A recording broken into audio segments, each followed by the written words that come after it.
Latinos in Texas, a district that's 97% Latino, went 75 percentage points for Donald Trump. Why? Misogyny. It's on the border. The border crisis is on their doorstep. And they were begging people to care about it for years. We need to take some lessons. Hey everyone, today we're diving into a big debate about a surprising shift happening with Latino voters. Why so many have been moving towards the Republican side, even voting for Trump in huge numbers. This video I watched breaks down some strong opinions on why the Democratic Party might be losing its grip on this key demographic. From issues like the border crisis to economic frustrations and even controversies around the use of Latinx, this debate brings up some intense points about what both parties are getting wrong. So let's unpack these big questions and see what's really resonating with voters. Several minority groups, including blacks and Latinos, did, as Donald Trump predicted, move over to his column. It is significant, but not really surprising. Donald Trump, I believe, and in speaking to a number of Republicans and Democrats, has a unique appeal to Latino voters. Most Latino voters are working class folks. And despite his crude sense of humor, despite the jokes that he makes, despite the exaggerations about his wealth and his exploits, for folks that are from where I'm from and folks that I've grown up around, that resonates. Well, Democratic operatives are desperately trying to figure out why Latino voters, in particular, swung dramatically toward Donald Trump, despite historically voting for Democrats. And they're doing this after the election took place, even though polls were indicating for over a year that this trend was happening, that the Democrats were bleeding support among Latino voters. So look, we'll get back to the very obvious underlying reasons in just a second. But first, I think it's worth looking at these record-breaking numbers, okay? What the results of the election was, what the results were, I should say, in regard to the Latino vote. So take a look at this graphic. So it shows that the majority, around 53% of Latino voters, still did vote for the Democratic candidate Kamala Harris in this election. But that is significantly lower than the 65% that voted for Joe Biden in 2020. So just bleeding support. Meanwhile, Trump did grow support from 32% to 45%, okay? Now, Latino men in particular made a huge swing between 2020 and 2024. So let's take a look at that. In 2020, for instance, Joe Biden won among Latino men by 23 percentage points, 59% to Trump's 36%. Fast forward to 2024, and Trump won the Latino men by about 10 points, 54% to Kamala Harris's 44%. He also won among Latino voters overall in the state of Texas. Trump captured 55% of Latino voters in the state, according to exit polls. He also won 14 out of the 18 counties within 20 miles of the border, a number that doubled his 2020 performance in the Latino majority region. So why the huge swing? What's going on? Well, some people like Sunny Hostin and radio host Victor Martinez think that it has to do with identity. Let's take a look. All right, Ana brings up some really eye-opening points about the Democrats' messaging problem with Latino voters. She argues that the party often takes minority groups for granted, focusing more on identity politics than on addressing real, everyday concerns like jobs, education, and healthcare. This disconnect could be why we're seeing such a shift in support. It's a powerful reminder that both parties need to actually listen to what voters want, not just assume loyalty based on demographics. Let's get back to it. Latinos in Texas, a district that's 97% Latino, went 75 percentage points for Donald Trump. Why? Misogyny. It's on the border. The border crisis is on their doorstep. And they were begging people to care about it for years. We need to take some lessons. And I will dare to say that is the Latino man who wouldn't want a woman president. I mean, you and I had this discussion before, and I have audios from Latino men who were calling my show telling me that they wouldn't vote for her just because she was a woman. And that is unfortunately, but that's part of the Latino culture, right? Where the Latino, the man is the one, the provider, and we're the boss, and we still unfortunately unfortunately have a lot of Latinos with that mentality where the woman belongs in the kitchen. That is a reality of the Latino male chauvinist culture, and I think that's exactly what happened. Martinez has no idea what he's talking about. Some inconvenient facts for him. For instance, the fact that in 2016, Hillary Clinton won Latino men by a 31-point margin. Game over already, but wait till you see more. And if you think it's mainly because of racism, that also doesn't quite jive with the fact that Latinos voted for Barack Obama over Mitt Romney, 71% to Romney's 27%. What are we doing, Democrats? Like, what do you?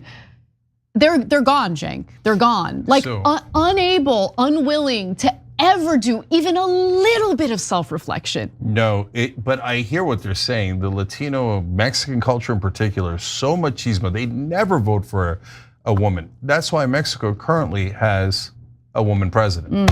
Weird. Oops. Weird. Oops. Yeah. Okay.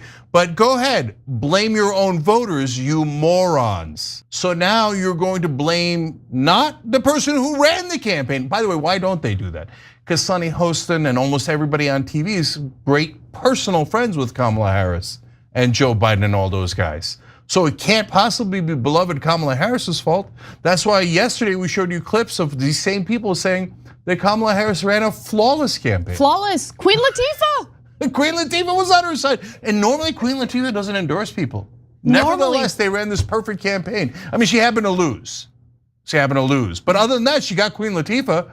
So now these morons are saying, oh, I got a great idea for the next election. Why don't we punch our own voters in the face and smear them so they'll hate us even more? Okay, because that'll probably help us in the next election. I think that might be a better strategy than Kamala Harris's brilliant strategy of running with a neocon like Liz Cheney.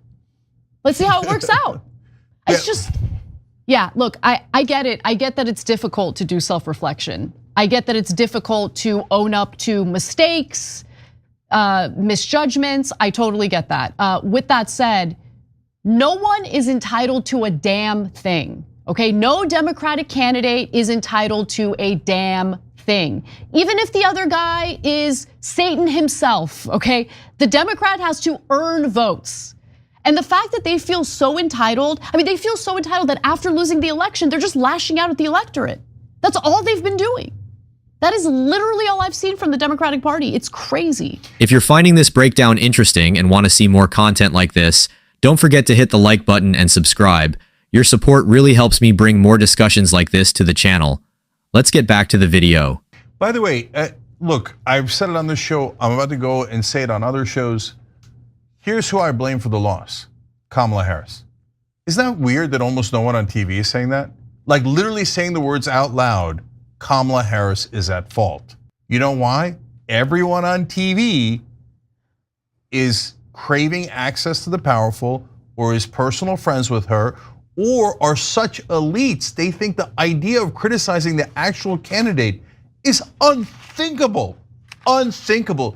She's so important. She's a celebrity, she's famous, she's powerful.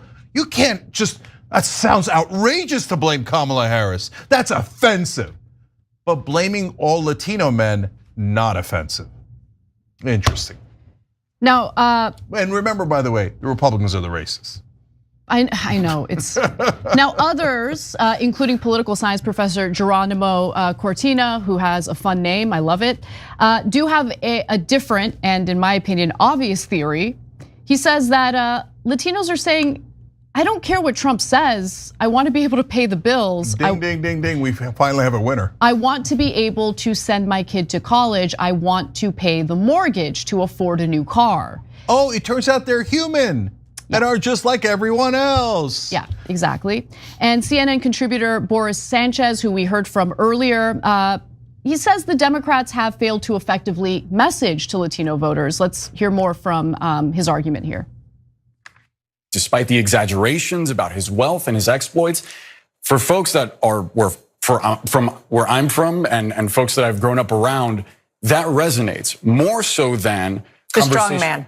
Not just the strong man, but a figure that has succeeded in capitalism, that has wealth that he flaunts, versus the conversation that they hear often from Democrats about Latinx or Latinx. I don't know how to say it. No one where I'm from knows how to say that word. They don't use it. And so in conversations that I've been having with Republican operatives today, they've pointed out that a lot of it just has to do with conversation, the way that conversations are held. And actually, I spoke with one Democrat moments ago, a Latino operative who said, we need to rethink the way that we talk to folks, specifically Latinos. And he asked point blank, are we actually talking to these voters? I don't know, personally, I'm surprised that the Latino community in America didn't enjoy the fact that white activists were trying to, single-handedly change their entire language. Weird. Look, if I go to Washington and I talk to Democrats who are Latino, sometimes they'll use Latinx. And good people sometimes use Latinx because they were told that it was the less offensive thing to say, right? And so that gets put out there, I get it. You go talk to real Latinos, I lived in Miami, I lived in LA, and I'm just a person in the world. So of course in America, I know tons and tons of Latinos. I've never heard one person say Latinx in that community, right? Yeah. It's just absurd, it's absurd. So look guys, it's not like the Republicans didn't say their own racist things against Latinos. Are you kidding me? Island of garbage, et cetera, a million things that Donald Trump said after the hurricane. But when you say Donald Trump is a racist against Latinos, and then after he wins Latino men, and then you turn around after the election and you say it's Latino men's fault because they're sexist and have the wrong culture. Okay, well, at a bare minimum, it turns out you're both racist. This part of the video really highlights a deeper issue, how both parties often resort to generalizations and finger-pointing when things don't go their way. Blaming voters like Latino men or any other group for election losses feels like a complete misstep. Instead of shaming people, why not focus on policies that actually improve lives? This moment is a strong reminder that meaningful change starts with accountability and understanding. What do you think? Are political parties failing to connect with voters? Let me know your thoughts in the comments. And if you're enjoying this discussion, don't forget to like this video and subscribe to the channel for more content like this. Your feedback means a lot. So what happened to disadvantaged communities and vulnerable communities and taking care of those communities? No, the minute you lose an election, you blame them. So, by the way, black men are next. So hear me now, quote me later. They started that a little bit on election night and then they reeled it back in because they were a little worried, but they're not gonna be able to help themselves. Oh, a lot of young black men went to Trump too. Now let's don't just blame Latino men, blame black men too. Yeah, scold them more because it did work out real well in this election cycle. Look, there is a silver lining to all of this, okay? The Democratic Party, because they wanted the donor money, because they wanted to be friendly with the corporate interests, started running not on economic populism, not on improving the lives and the material conditions of their voters. They left that behind and instead leaned in hard on identity politics. And guess what? That's not paying the dividends that it used to anymore. And so either they're going to wisen up to that reality or they're gonna keep losing.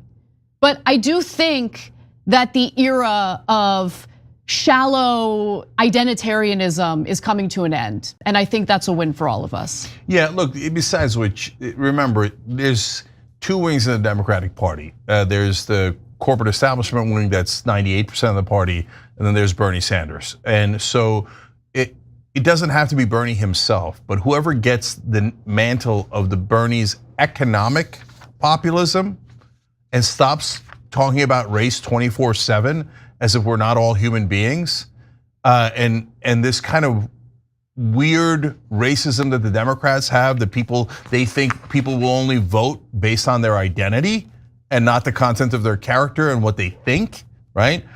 So those establishment Democrats are never going to win. They're going to lose in all these general elections. They've proven that they can't even beat Donald Trump, right? There's just no way they could possibly win. So the only hope we have is the Bernie Sanders wing winning a primary. And the good news is that wing is not racist. And that wing doesn't think in terms of race. It thinks in terms of class and other human beings and how do we look out for all of us. Thanks for watching The Young Turks, really appreciate it. Another way to show support is through YouTube memberships. You'll get to interact with us more. There's live chat emojis, badges. You've got emojis of me, Anna, John, JR. So those are super fun. But you also get playback of our exclusive member-only shows and specials right after they air. So all of that, all you gotta do is click that join button right underneath the video. Thank you.